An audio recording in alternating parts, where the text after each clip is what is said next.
The smell of burnt powder hung thick in the morning air.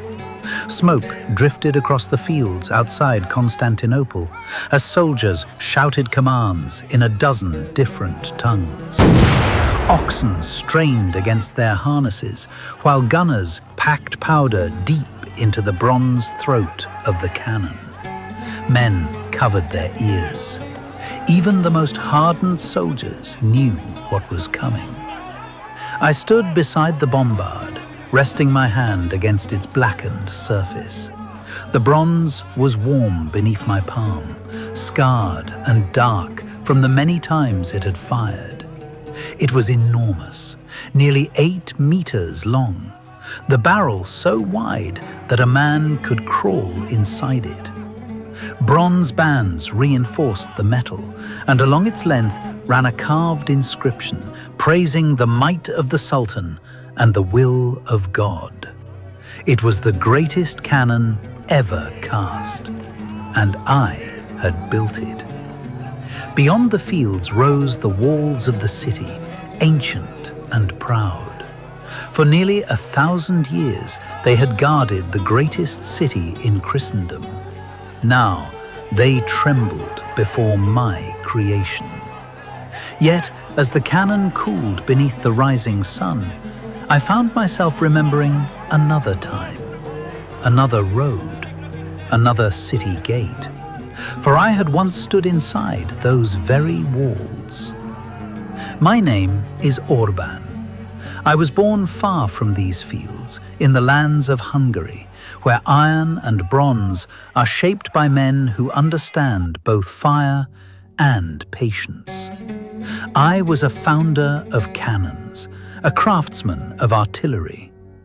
Across Europe, the new science of gunpowder was changing warfare. Kings and princes searched for engineers who could shape bronze into weapons capable of shattering the strongest stone. And there was no city more famous than Constantinople, the capital of the Roman Empire, the city of emperors. If any ruler in the world could afford the greatest artillery ever cast, surely it would be the Emperor of Constantinople. So I traveled south. When I first saw the city rising above the sea, its towers and churches glowing in the sun, I believed I had reached the center of the world. But cities reveal their truth slowly. Inside the walls, I began to notice things. Entire districts stood strangely quiet. Houses abandoned, streets where grass had begun to grow between the stones. Markets that should have been crowded were thin with merchants. The soldiers guarding the walls wore mismatched armor. Some carried spears older than the men who held them. Merchants spoke in hushed frustration about shrinking trade and rising taxes. The walls of Constantinople were still mighty, but the empire behind them was tired. Soon I was brought before the emperor himself. Constantine Palaiologos sat in a chamber that had witnessed centuries of history. Marble columns rose toward a high vaulted ceiling. Ancient mosaics shimmered along the walls, their gold tiles catching the light of hanging lamps. Generals and courtiers stood along the sides of the hall, their robes rich but worn with age. Some looked curious as I described my work, others looked doubtful. This chamber had once commanded the greatest empire the world had known. Now it felt quieter, smaller. Yet the emperor himself carried a dignity that no poverty could erase. When I spoke of my craft, he listened carefully.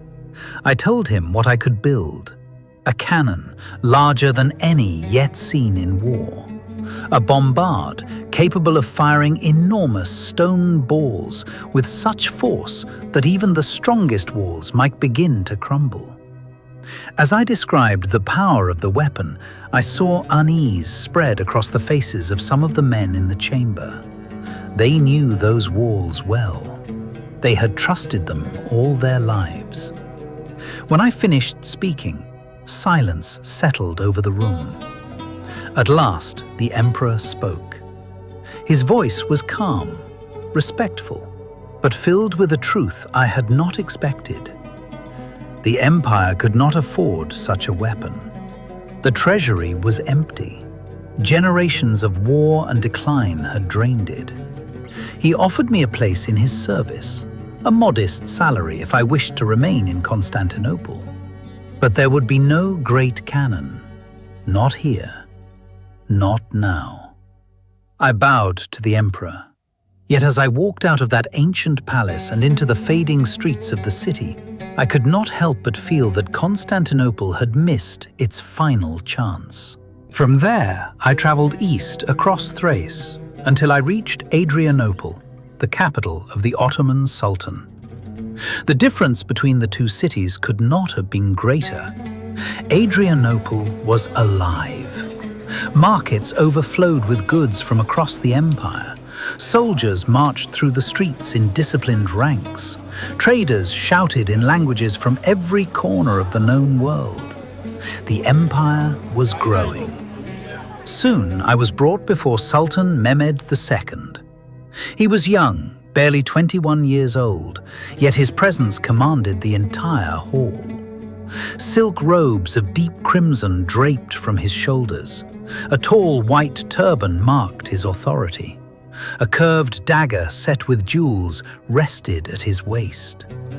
Around him stood powerful men of the empire, viziers, generals, scholars. Their clothing was rich and vibrant, their expressions confident. This court was not fading, it was rising. The Sultan looked directly at me and asked only one question. Could I build a cannon capable of destroying the walls of Constantinople? I answered without hesitation. I told him I could build a cannon powerful enough to bring down the walls of Babylon. A murmur passed through the nobles gathered in the chamber. The Sultan leaned forward slightly. Then he gave the order. Whatever resources were required would be provided. And with that command, the greatest artillery project of the age began. Near Adrianople, enormous furnaces were built. Workers arrived from across the empire. Ottoman craftsmen, Balkan metalworkers, skilled artisans, laborers and slaves.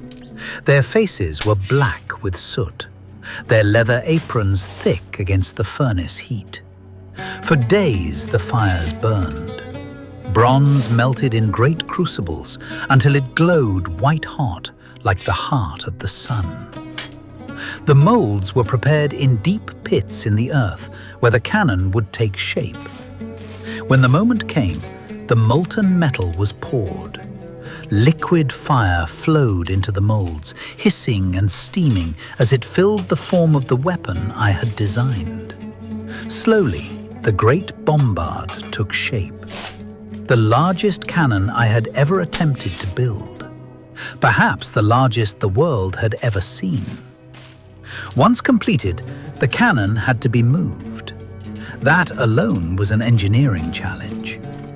60 oxen were harnessed to the massive carriage. Hundreds of workers marched alongside it. Engineers traveled ahead, repairing roads and reinforcing bridges so they would not collapse beneath the weight. The journey toward Constantinople was slow and deliberate. Villagers gathered along the roads as the enormous weapon passed. Some stared in silent awe. Others lifted their hands to their foreheads, chest and shoulders, tracing the sign of the cross as they prayed. They feared what such a weapon might bring. Rumors spread across the countryside. A cannon so powerful it could break the walls of Constantinople. Before it had fired a single shot, it had already become a legend. When spring came, we marched on the ancient capital. From the hills and fields around Constantinople, tents began to rise like a second city. Commanders such as Zaganos Pasha and Halil Pasha organized the siege lines, while the Sultan himself oversaw the preparations. The great bombard was placed before the Theodosian Walls. Those walls had defended the city for nearly 1,000 years. Many believed they were impossible to break. The gun crew loaded the cannon carefully. Powder, stone ball, tamped and sealed. The fuse was lit. A moment later, the earth itself seemed to shake. The explosion echoed across the fields. The great stone projectile struck the wall with tremendous force. For the first time in centuries, the walls of Constantinople began to crack. As the smoke drifted away, I stared at the damage. Fragments of stone had fallen from the wall. Dust hung in the air. And suddenly, I remembered the emperor, the quiet chamber, the respectful refusal. I had once offered this weapon to defend the city. Now it was being used to destroy it. The bombard fired again, and again. Each shot required hours of cooling before it could be loaded once more. The strain on the metal was immense. With every firing, I examined the bronze carefully. Tiny fractures had begun to appear along the barrel. I knew the danger. So I approached one of the Ottoman commanders and warned him. The cannon could not endure endless firing. The metal was weakening. If we continued, it might destroy itself. The commander listened. Then he smiled faintly. He reminded me of my own boast. Had I not claimed the cannon could break the walls of Babylon, then it would certainly break the walls of Constantinople. The order was given. Prepare the next shot. Another shot was prepared. The powder was packed. The stone ball loaded. The fuse was lit. For a moment, everything seemed as it had before. Then the cannon fired. But this time the sound was wrong. A terrible crack split the air. The bronze barrel shattered with a deafening roar. Fragments of metal tore through the gunners as fire and smoke burst outward like a storm of iron. Men screamed. The ground shook.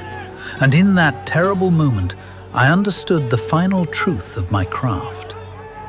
A man who builds weapons for anyone who will pay may one day stand too close to the power he has created. The blast consumed everything, and beside the weapon I had forged with my own hands, my story ended. The story of Orban the cannon maker is one of the most fascinating and tragic episodes of the fall of Constantinople. A man who offered his skill to one empire only to see his creation help destroy it. But history often leaves us with questions. What do you think drove Orban? Was he simply an engineer seeking patronage, or did ambition blind him to the consequences of his work? Let us know what you think in the comments below. And if you enjoyed this story, be sure to like the video and subscribe to the channel for more stories about the forces that shaped history.